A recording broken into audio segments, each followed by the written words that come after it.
It is my happy privilege to turn the service over to Sister Rose. Please welcome her as she comes. A special welcome to every visitor that's here. We're glad that you came to this church. I'm sure you won't be disappointed. I'm sure that you will know for sure that God cares about you. Yes. We got some children here this morning. There's a Gwen Schiller. Is she here? Over there. Yeah, if you want to come forward for a minute, bring your little girl with you. Yes. And then there's another one, Loretta and Kent. Okay. Where's your children? They at home? Okay. And then there's Lisa and Frankie.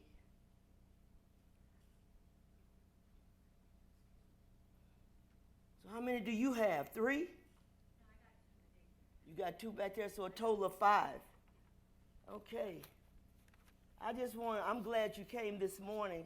These are some of the people that Colorado Springs Fellowship have reached out to for Christmas. You're going to have a real good Christmas. You know that? Yeah, we're glad you're here today, and we're just really, really thankful to see you. And Colorado Springs Fellowship continues to reach out in this community to families that perhaps may have fallen on hard times and need a hand up. We don't always need a hand out, but a hand up to get up. So we're glad this morning that you're here. God bless you. Yes, yes.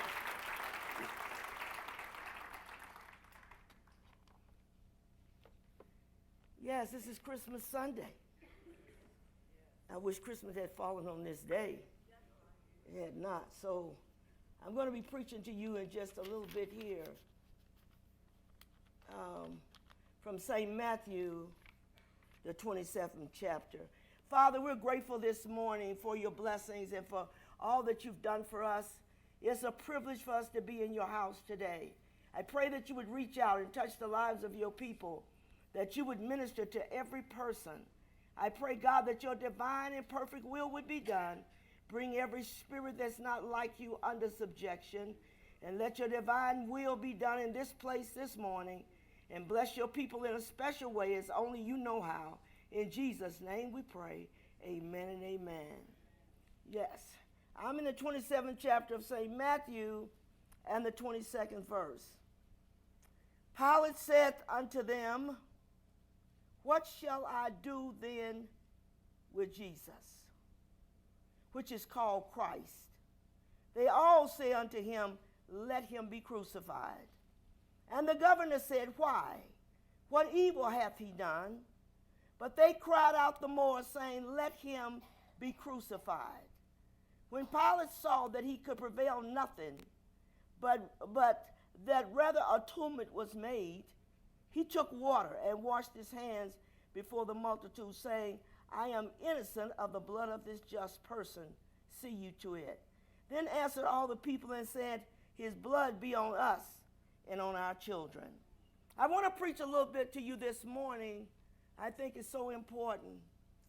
This is a celebration of Jesus, and everybody all over the country, around the world, is celebrating his birthday.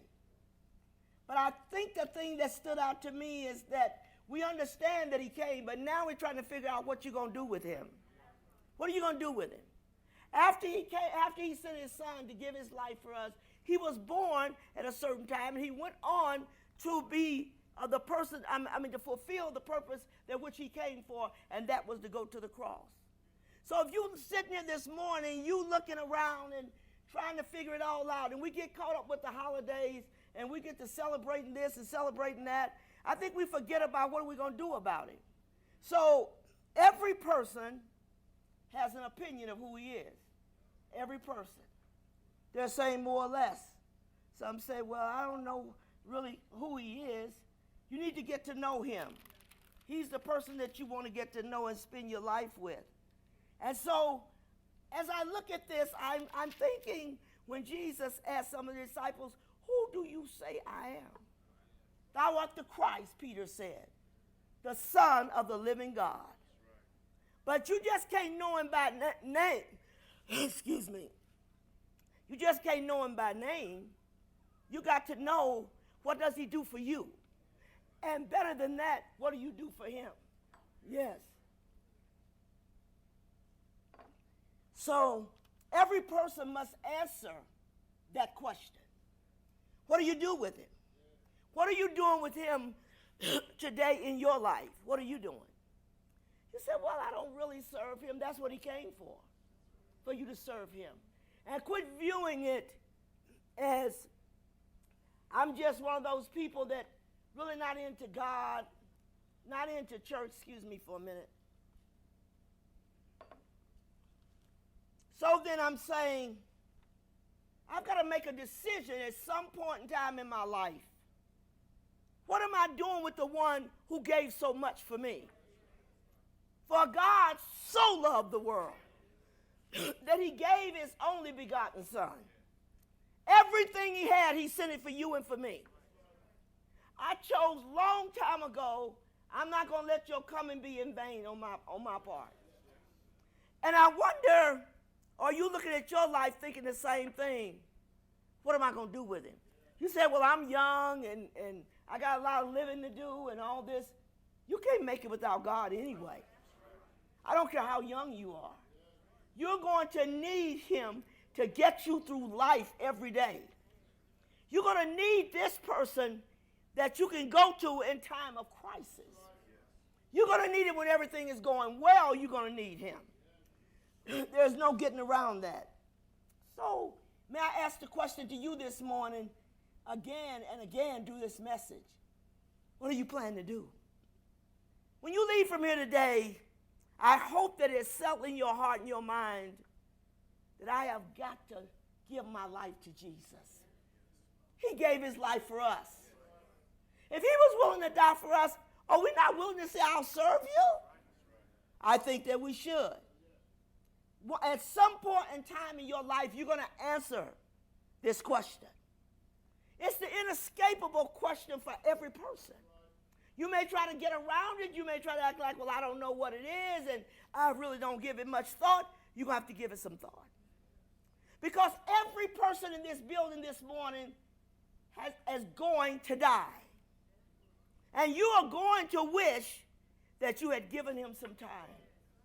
You're going to wish I had made better choices in my life. You know, the choices we make, most of them are made without God at the center of them. And we wonder why it doesn't work. It doesn't work because he wasn't at the forefront of it. So we put him behind us and we wonder why life is tough. We wonder why it's difficult. We wonder why I just keep going through difficult times and what have you. I don't know. I don't know why things go the way they go. And I'm telling you, we're trying to sail a ship without the real pilot on board. We got to have him. You cannot make it without him. Sometimes I wonder how long it's going to take man to wake up to the realization that God is everything to me. He's everything. I don't know. I'm sure and positive I'd have never made it had not it been for God. I would have never made it this far in my life. You couldn't even get out your bed this morning if it wasn't for him. Without a doubt, you're breathing because he let you breathe. You can treat it the way you want to treat it, but he is looking for something from all of us. To say thank you. You know, you can talk about, I love you, I care about you, and all this stuff, but until you show me, I don't believe it. We need to show God how much we appreciate him and the price he paid for all of us. For all of us. You cannot escape this question. You know, sometimes people ask a question and we'll say, I didn't even answer it. You're going to answer this one. There is no getting around it. You have to answer. So listen. We talk about the manger. We sing Away in a Manger and all the Christmas songs, and that's all good. But when you get through singing, what do you do with it? We like to decorate and put trees up and do all these things, but what are you going to do with Jesus? Sometimes we work all around him doing everything else that we can do, but we don't take the time for him. Understand, life is short at best. I remember waking up this morning around 2 o'clock and thinking I'm going to get just a few more hours of sleep. I was kidding myself. When I looked up again, it was 5:15. I thought, oh my God, if I got a nap in there, I don't remember it. Time is moving so fast. unpredictable. We just don't know from day to day. And when you think you got a lot of time left, you may not have. You don't have to be old to die. You don't have to, even young people, babies die. You got to answer to God at some point. And he's going to ask you, what about him? Why did you put him in the background of your life? Why did you not serve him? Why did you choose something else that you would do? And no, I don't want to do that. Come on. Sometimes people tell you, I'm not into that God thing. God thing? I have a problem with that. He's more than a thing. He's more than that. Yes. So he became a man and lived for 33 years on this planet. And during that time, he was rejected. He was treated bad. When Pilate said to him, what you want me to do with him? He said, I don't find no fault in this man. You want him to be crucified, but I don't find any fault in him. How can you kill somebody where you can't find any wrong in them? And they did it anyway. They said, still get rid of him. So every time the Passover was, then we're going to release a prisoner. And who we're going to release? They released Barabbas and put Jesus in a position to be crucified. And so when you look at that, you got to tell yourself, what were we thinking? Because even to this day, people are still saying, get rid of him. When he was doing good and healing people, and people was going back in town and talking about it, you know what they did? They came out to see who he was, and they tried to throw him over the cliff. Get out. We don't want you in our life. That's the same thing that's happening in this country today. People are saying, I don't have time. I'm busy. People don't even want to go to church on Sunday morning and say, thank you, God, for another day. Thank you for my life.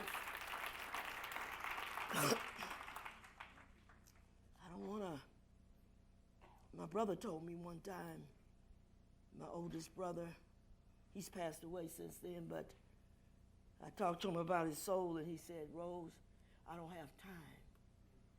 What do you mean you don't have time? You know, we make time for the things we want to do. We make time for that.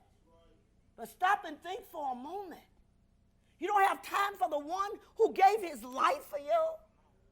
Come on. Surely somewhere you will work that in. Some kind of way, put everything else in the background, put God number one. Where God is number one in people's life, you will find happy people, excited people, people that are glad. And every day, they're not walking around depressed and from one pill to another trying to get up and get down, but they realize that God has to be at the center of my life because he has to be the joy of my life. Yes. I wonder sometimes, do you just find yourself sitting alone and thinking, what have I done with my life? Because as you get older, you're going to start kind of reminiscing about yesterday. What did I do? Is anything better? Did I do something worthwhile? Did I do something to help somebody else beside myself? Did I reach out and touch people that couldn't help? They didn't have no way of doing it themselves. I love doing that. I love reaching to the people that can't do. The people that can do, they don't deserve that. And we forget about those that cannot do it and say, okay, let's reach out to them. Let's care. Let's show love. We are God's hand extended in this hour. We are God. We are showing people God and who he is. I mean, everybody, every Christian should be doing that. Every Christian. He says, we just want to move on. Listen to what he said. When they crucified him, they still mocked him. They still made fun of him. While he died on a cross for them, they were making fun of him. And they put over his head, this is Jesus, the King of the Jews. Look at him. He's supposed to be a king. Look at him. He's nothing. That's kind of way you treat him. The same way. Then there were two thieves crucified with him, one on the right hand and another on the left. And they that passed by reviled him and wagging their heads and saying, thou that destroyest the temple and buildest it in 3 days, save yourself. If thou be the Son of God, come down from the cross. He said, if you really him, they didn't believe he was the Son of God. You may not believe in him, but it will come a time you'll have to acknowledge him. Every knee, every tongue, every knee is going to bow. Every tongue is going to confess that he's Lord. Whether you do it when you're young or you do it on your dying bed, you're going to have to acknowledge that he is God and that he's the one I should have gave my life to. Yes. Then they continued to pass by and make fun of him. And likewise also the chief priests, mocking him with the scribes and elders, said, he saved others, himself he cannot save. He had to give his life. He surrendered that. Nobody, he said, no man take my life. I lay it down myself. So nobody's taking it from me. I'm laying it down for you, for you, for you. So I'm trying to give you something that I know you're going to need every day that you live on this earth. I'm glad I came to the Lord when I was 20-something years old, and I have not regretted it. Because every day of my life has been a good day. Every day of my life has given me a reason to live. Every day of my life has put me in a place where I enjoy serving God. What would we do if we didn't have him? You better start as reaching out to that and saying, what does it feel like?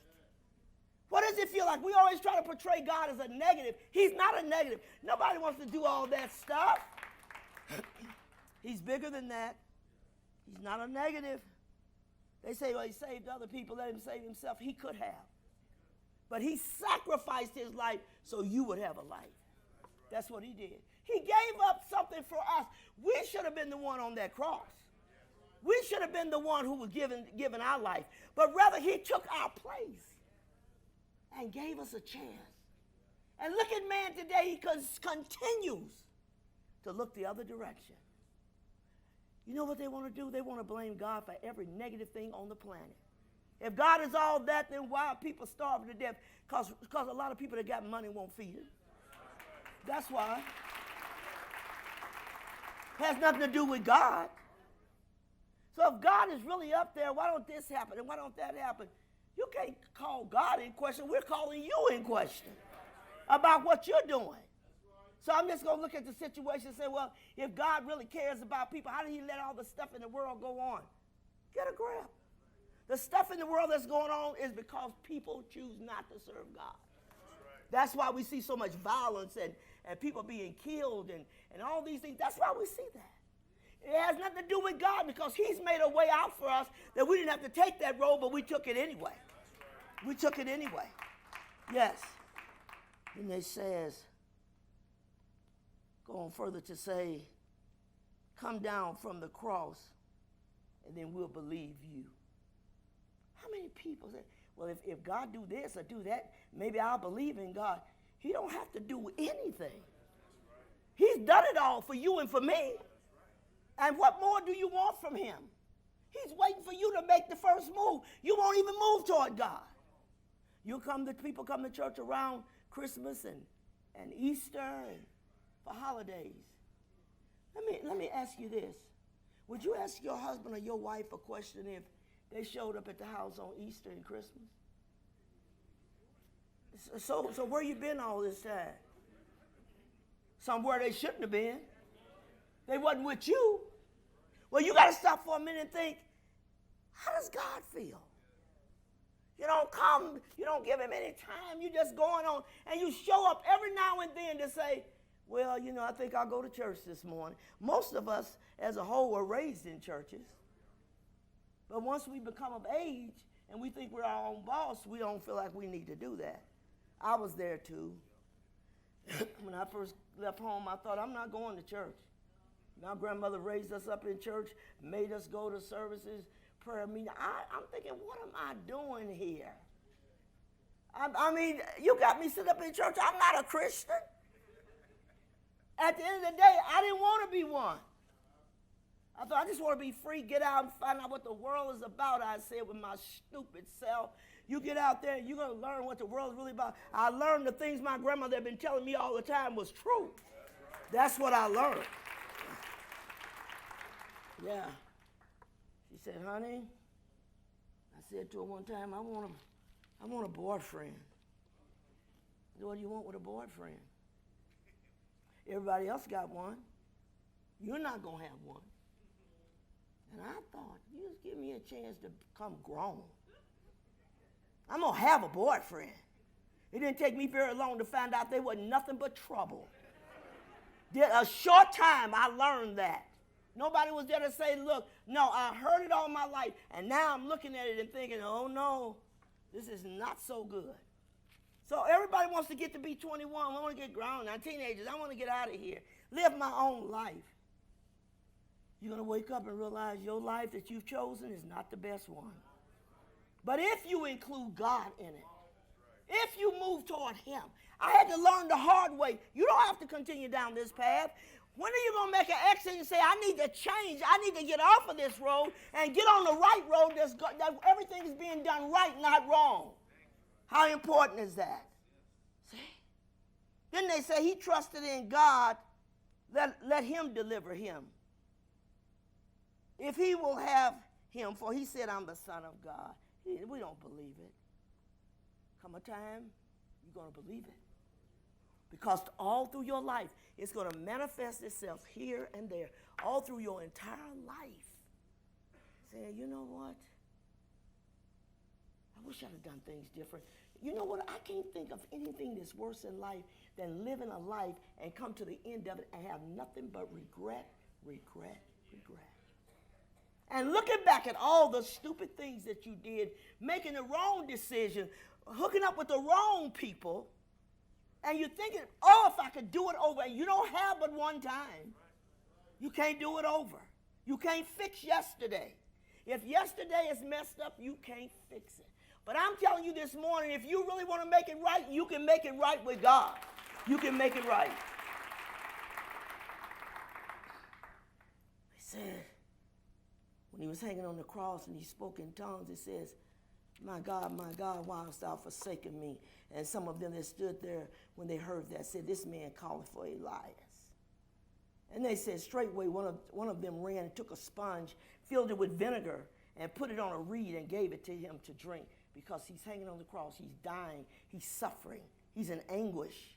And they put some vinegar on a sponge and stuck it to his mouth. And they said, he sounds like he's trying to call on Elias. But Jesus, when he had cried again with a loud voice, yielded up the ghost, and behind the veil of the temple was rent in twain from the top to the bottom, and the earth did quake, and the rocks broke up. When you start seeing God move in his supernatural power, you may say, I don't believe it. I guarantee you, hang around. Hang around. He's going to show himself. But there's not a person on this planet, there are no such thing as atheists. There's no such thing. They may say, well, I don't believe in God. Yes, they do. Whether they serve him or not is another thing. But do you believe him is a whole different story. See? I hate to hear somebody say, well, I don't believe in God. Sure you, well, hey, keep living then. The earthquake began to shake the earth when Jesus was dying. And the graves were opened, and many bodies of the saints which slept, they arose out of the grave. Now when the centurion and they that were with him, watching Jesus, saw the earthquake and those things that were done, they feared greatly, saying, truly, truly this was the Son of God. Something will happen in your life. You will see God in a way you never seen him, never knew him, and you'll have to look up and say, truly he is God. Truly he is who he say he is. Truly, there's people all over this world that probably tell you some story where they should have been dead, but they're still living. That's right. Because God allowed it. Because he looked out for you when you weren't even looking out to serve him. He was looking out for you. That's right. Looking your way, and man still won't give in. And if he comes to God, he wants to give him as less as possible. I don't want to have to go to church all the time. Why not? That's the place we come to worship the King. That's the place where we say thank you for what you've done. That's the place where we lift our hands. I just want to worship him because he's worth worshiping. They said, he's not God. And we try to blame everything wrong in the world on God. No, put everything good on God. He's not doing wrong things.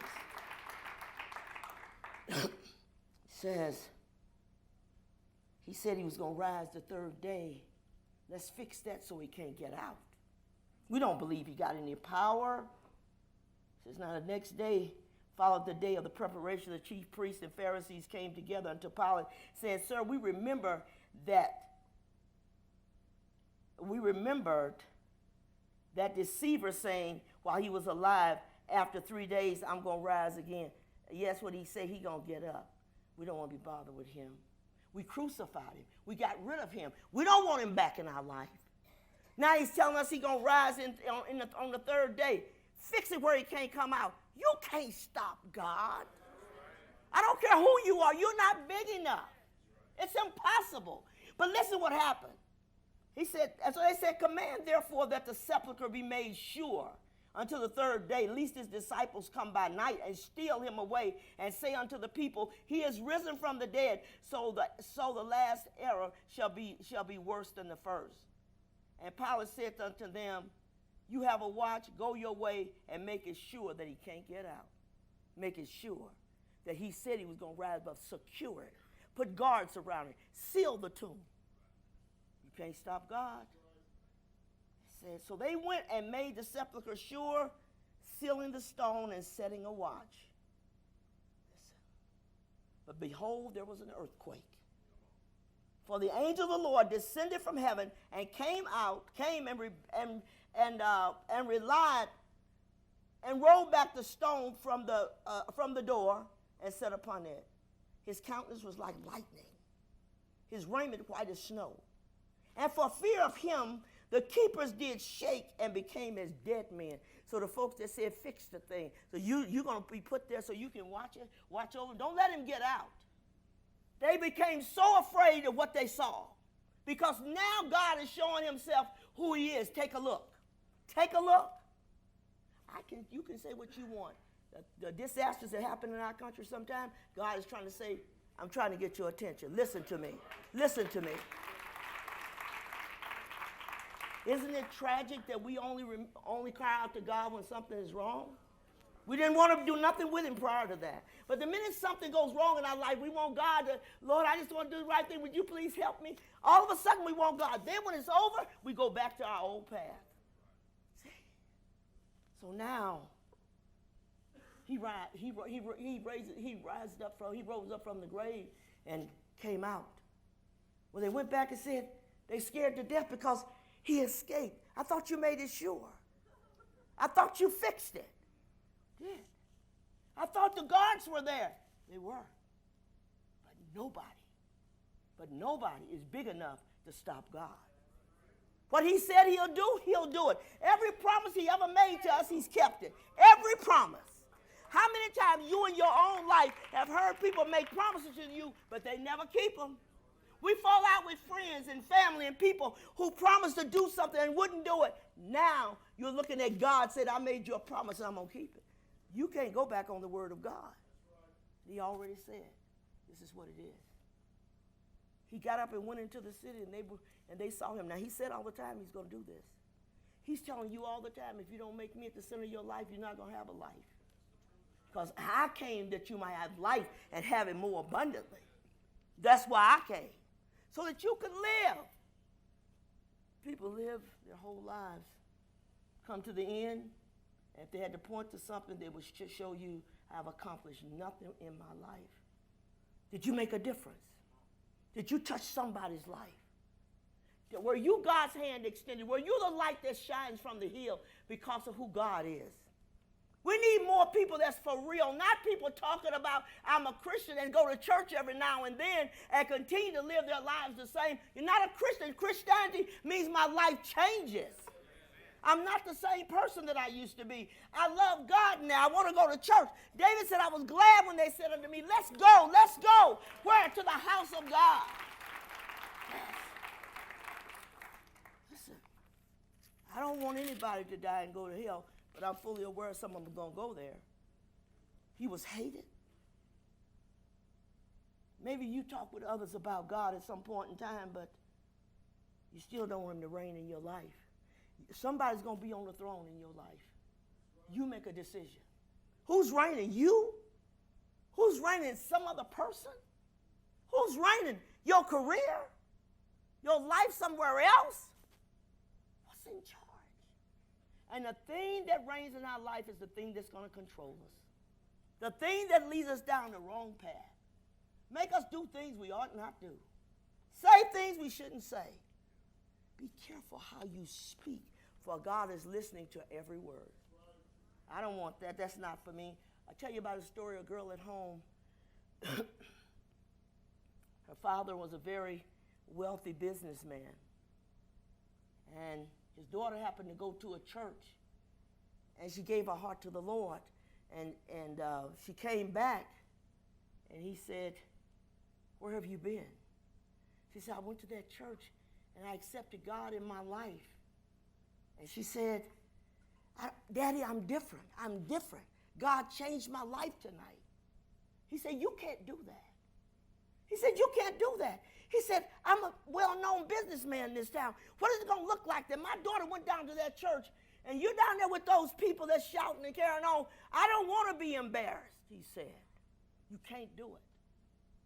She said she went in her room and shut the door and she said to God, "Lord, I won't serve you today and I'll never come back to you. My father don't want me to do it, so I won't come back."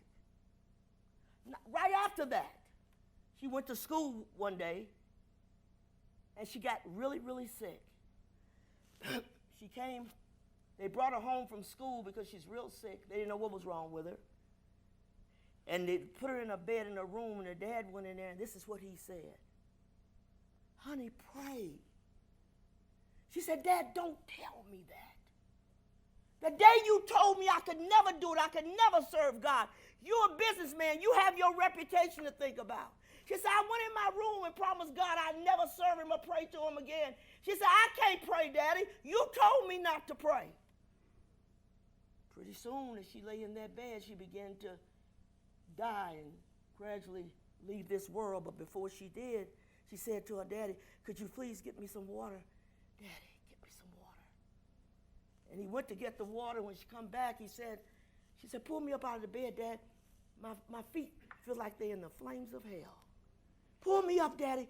Pull me up." And he kept pulling up in the bed and pulling up in the bed, but he couldn't get up high enough not to feel the fire. She said, "Daddy, you did this to me. I can't even talk to God now. I made a decision I wasn't going to. Now I'm dying." Slipped out of this world into eternity and felt hell before she ever left. Somewhere in your life, you better take it serious. Don't say something negative about God that maybe you can't even get it right. Yes. You're going to wish you hadn't. The God that she said no to is the God that she needed to call on in a time of crisis, and he was not listening. She couldn't even get through. She said, "Dad, I can't get through because I promised God I would not do it. For your sake." Who are you putting Jesus in the back of your life for whose sake? Is it your boyfriend? He's not sure to be there. Husbands ain't even sure. You got a boyfriend, so my boyfriend don't want me going to church. He don't want me doing this. You better find out what Jesus wants you to do. What can I do for him? Yes. And I'm looking at this situation thinking, every person in this room for sure, something in your life prevents you from going toward God. It could be your mate, it could be a family member, it could be a friend, it could be anybody. Well, they don't want me going to church. When going to church is a decision you and you only can make. You're the only person that can choose whether you're going to serve God or not. If the other person don't want to go, so be it. So be it. But I got to go. When I gave my heart to the Lord, my husband's in the military. He said, "Rose, I'm not ready for that kind of life." I said, "Well, I am. I'm unhappy. I'm sad. I'm depressed. I got to find a way out of this darkness." I had a husband that loved me. It wasn't no doubt in that. But he couldn't feel that place in my heart that only God could feel. And I made my mind up to go back to church and give my life to the Lord, I never regretted it. I won him to the Lord 13 years after I was saved. But I'd have lost 13 years if I hadn't gone because he wasn't ready. And suppose I would have died during that period. No, I said, I want God in my life. I can't make it like this. I'm sitting in a German bathtub. If you ever been to Germany, the tub's about this wide. You ain't got no cross your leg room, just sit down. I'm sitting there in the tub, depressed. The tub is real deep, but it's very narrow. I'm thinking, tears pouring down my face, unhappy. And I remember hearing the devil say to me, you just ought to kill yourself. I said, I ain't that bad. No, I'm not killing myself. That's not going to happen. Now, I'm crying. I'm depressed. I'm getting out this tub. I'm not getting ready to go under this water like a fool and end up in hell. I ain't going to do it. I thought you coming to the wrong person. It's rough, all right, but it ain't that rough. That's right. But at some point, when do you get to the place that your life is in a situation where you're depressed? People in here this morning, come up on the Christmas holiday, they said more people take their lives during this time of the year than any other time. They got suicides everywhere, young and old. People just feel like life's not worth living. I ain't got anything. Where do I go? If you serve God, you'll have something. You'll have something. It's not, this is not the life that people tell you, well, you're going to be bored. What are you going to do? You're going to go to church? You're going to worship God? You're going to sing because you're happy? Sing when I'm sad? Yes. I got everything, honey.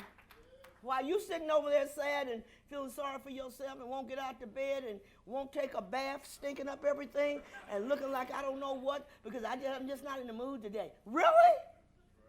Oh, come on. There's a better way for you. Do you want it? That's what you got to ask yourself. Do you want a better way?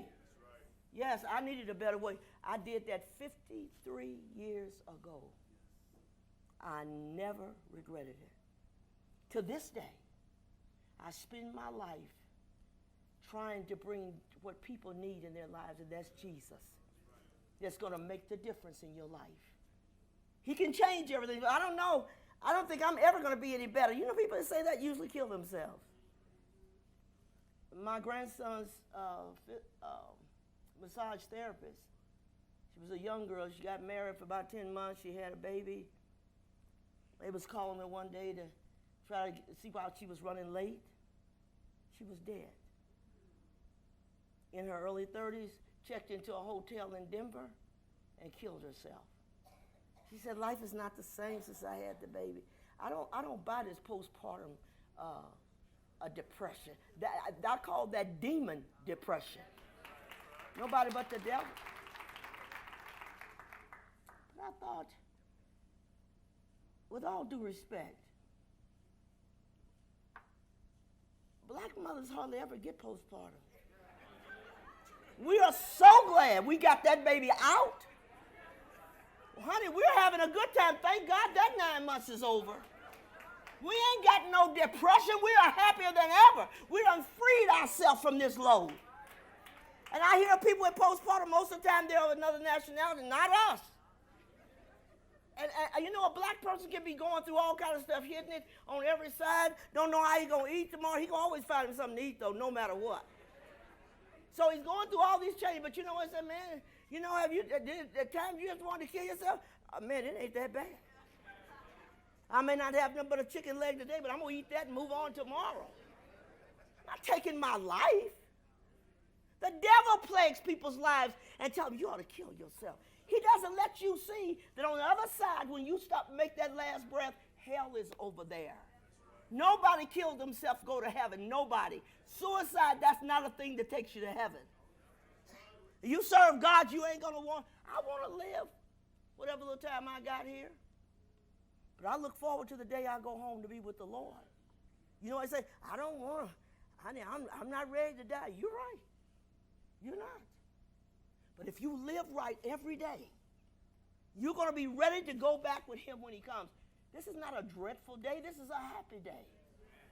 I lived a good life, a full life. I was happy while I was on this earth.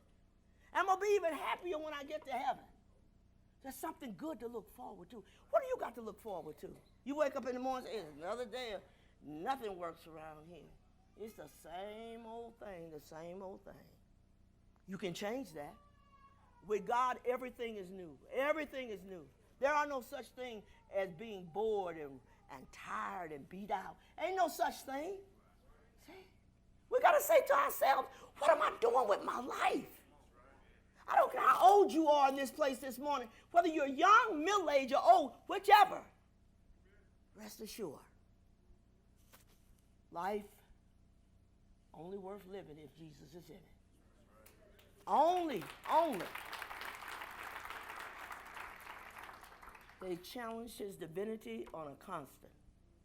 If he be the Son of God, if he's this, if he's that, why don't he do this? The devil challenged his divinity with full knowledge that he knew he was divine. Right. If you be the Son of God, when he was fasting and for 40 days in the wilderness and it was time to eat, he said, why don't you just turn the stones into bread? No. Because, you know what? He promised to take care of you. Then if he's going to take care of me, why I'm turning stones to bread? The devil is stupid. If you serve him, you ought to. That's a tragedy. I got to get my life together. Pull it together. You'll never regret it. I am overwhelmed when I talk to Anisha and Nicholas. They left Ohio with nothing. A few pennies they had saved up, not much. They left and said, we leave it here and we got to find God. Come here. Found God. Found God.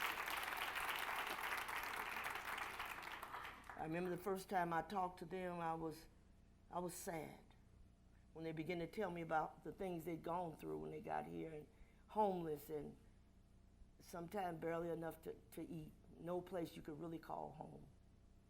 And I sit in my house and I said, gosh, I wish y'all had found me first. If you'd have found me, you wouldn't have went through all that. But you know what? God had a plan. And somebody found them. First they saw Nicholas, and he was down at the bus stop and tried to get Nicholas on, and he's not into that. And God said, I got something waiting for you, boy. You've been out here hitting it hard. Now I'm coming to your rescue. I want to help you. The second or third time, he finally said, well, okay, I'll go to church. He came. The best day of their life. Yeah. I said, you're not going to come to this church with a preacher hear your story and say, well, bless God, I'll pray for you. I need you to open your purse. You praying for me, I need something to eat. Give me some of your chicken. Give me something. Pray for me if you will, but feed me while you're praying. Yes. You don't find this in a lot of churches all over this country. People are about themselves. I said, no, your life's going to change. You should have never met Sister Rose. When she pulls the stops out, they all come out. It ain't fixed on one side and the duff undone on the other.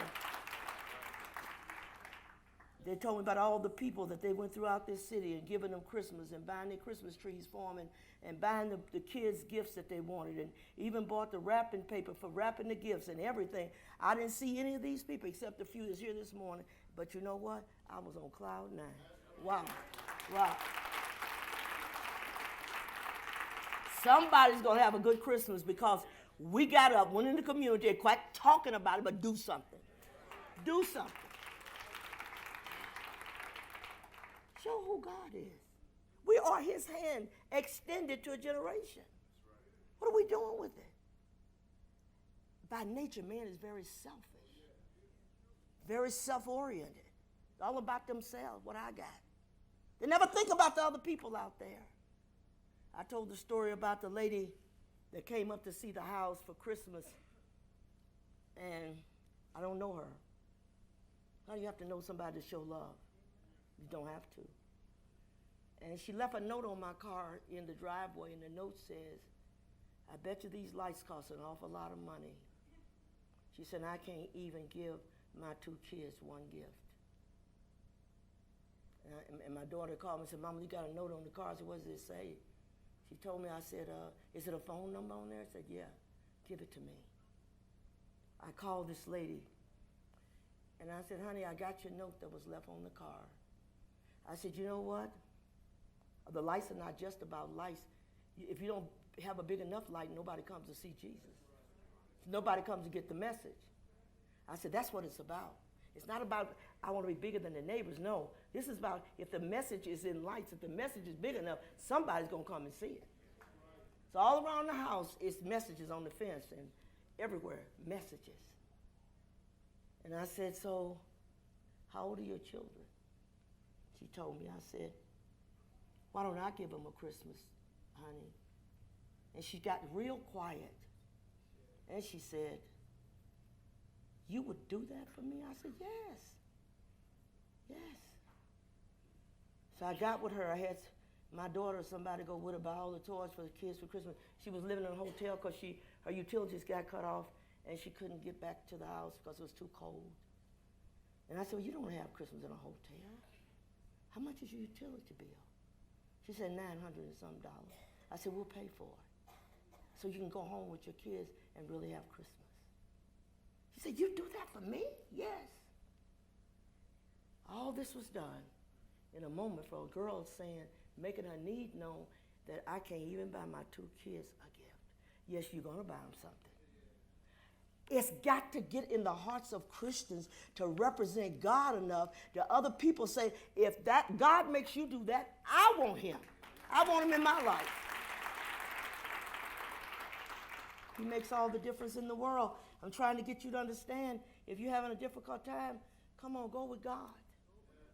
Give him a chance to fix it for you. He loves you. He cares about you more than anything in this world. And you could act like it doesn't matter at this time, but at some point, you're going to need this God that you rejected and put on the shelf and said, I couldn't do it. I couldn't go to church for this reason, that reason. There'll come a time you won't be able to go to church, laying flat on your back, no doubt dying with something, understand? And so I think how many people, when they get down, then they say, I want to get right with God. I think you ought to want to get right with God when things are going well. I think you should. Yeah, you can. He's going to show up and show himself. So then everybody's got to give an account to him one day. What are you going to do? Make it right now. So when that day comes for me and my family is standing around my bed listening to me dying, drawing my last breath, they can say, I know they was right with God. Or are they going to say, how horrible. You're either with God or you're not. And you can't fix it over there. It's got to be fixed here. Don't put off today for tomorrow. For tomorrow may not be promised you. My brother said, well, I'm going to the doctor Monday. This is on Saturday. I'm going to the doctor Monday. They run some tests. They're going to see what's wrong with me. He had hardening of the arteries and didn't even know it. And the arteries just closed up, cut his life off. Not a chance he can get back, no matter what. This morning, while you sit here and listen to this, and you say, I don't really know if that's the thing for me. I'm looking for other things in my life. Are you really? Are you really? Listen. The people that say he don't exist, listen what it says. And I beheld when he had opened the 6th seal, said, lo, there was a great earthquake, and the sun became black as sackcloth of hair, and the moon became as blood. And the stars of heaven fell into the earth. This is actually going to happen, people. Even as a fig tree casteth her untimely figs, when she is shaken of a mighty wind. And the heavens departed as a scroll. One day, these skies you look at now, that's going to roll up like a scroll. You're going to see him. That's all going to, the moon's going to turn to blood. It'll drip down in blood. He said, come on. Yes, read your Bible. Read your Bible. Listen to what they said. And the heaven departed as a scroll when it is rolled together, and every mountain and island were moved out of their places.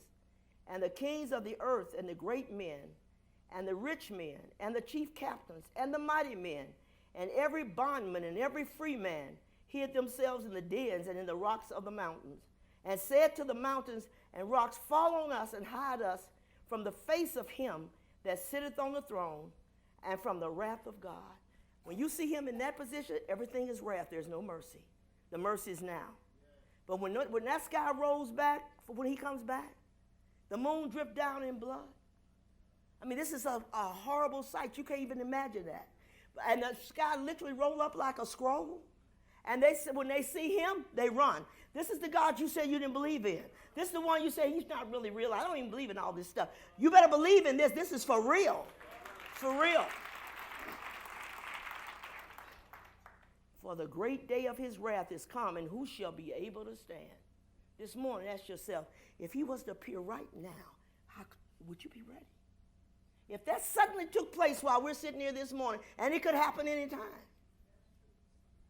would you be one of those running under pews, trying to get away? Oh my God, what is this? Oh my God, what's going on? Think for a minute. Think. This morning, if I can get the message across to you, don't let it be too late. It can be too late. You don't want it to be too late. When you hear a message, saying today, yeah, I'm one of those people that put God at the very end of my life. That's why I'm having a hard time. That's why things are bad for me. That's why nothing is working. I got my degree. I went to college. I've done all these things, but something's not right. What's missing? God. God is missing. This morning, if I say to every person, if you want your life to be full and the void taken out of your life, this morning is a chance for you to come forward. Sister Rose, would you pray for me that God would change my life? He changed me. He changed countless others in this building. He can change you. Give you the power to do it right. To say no to sin and yes to God, you can do that. Well, our musicians and singers are coming forward. If you're sitting there this morning, you say, you know what? I need to give God a chance in my life. You gave everything else a chance. You done everything else you wanted to do. Come on. He can make the difference in your life today.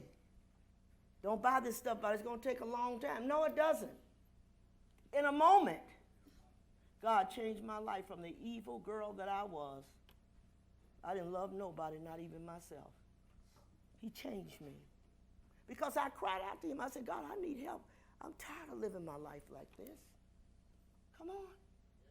You don't have to continue where you are. Today, you can leave this church and get ready to start a brand new year with a different person. Boy, I'm glad today I went to church before Christmas, and from that time on, my life changed.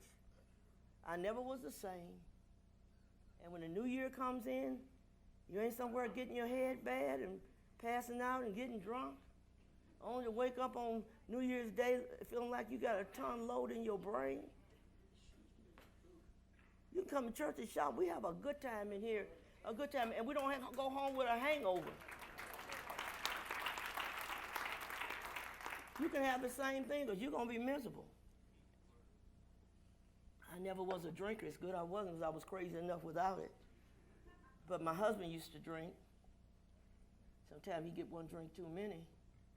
He'd come home talking like a fool, smelling like a distillery. I couldn't stand the smell of that stuff. And he's talking crazy stuff. Wake me up at 2 o'clock in the morning. He listening to Joe Tex saying, don't make your children pay. Oh, we can't let these children pay. I said, you're going to go to bed. You drunk, you around here talking about we can't make our children pay roll. We ain't making them pay. What are you talking about?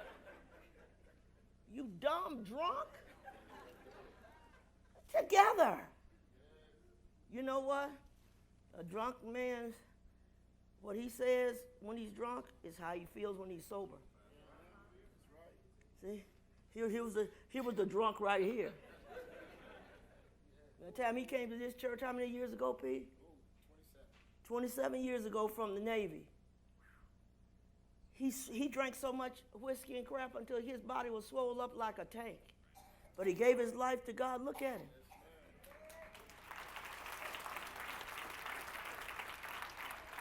You didn't even know you was good looking until you got saved. Came here and married my daughter. Got saved. I'm telling you. And all these years, he continues to sing. He ain't had a drink, ain't been drunk except on the Spirit of God. Yeah. God pulled him out. He said, I don't know why I was drinking like that. Something was wrong. Yeah. He left home, lived in Houston, raised up in the ghetto, went to the Navy, came here, and God saved his life. And my daughter married him. She passed away some 20-some years ago. And he can change your life. But the one you sitting with right now, you're thinking, what am I doing with him?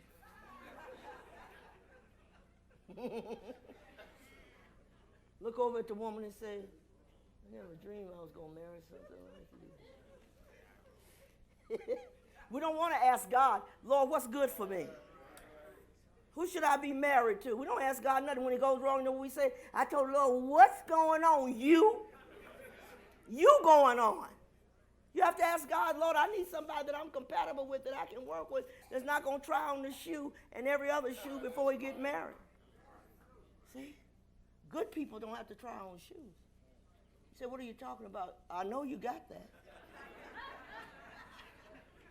But if you like me to be clear, I can be clear. Yeah. You can make it with God. All men do is try on shoe after shoe after shoe. Some is too big, some too tight, some this, some that. Hey, let God fix it for you. I was married for 35 years to my husband. Great marriage. 7 children. Didn't go through all them changes. Loved him and he loved me.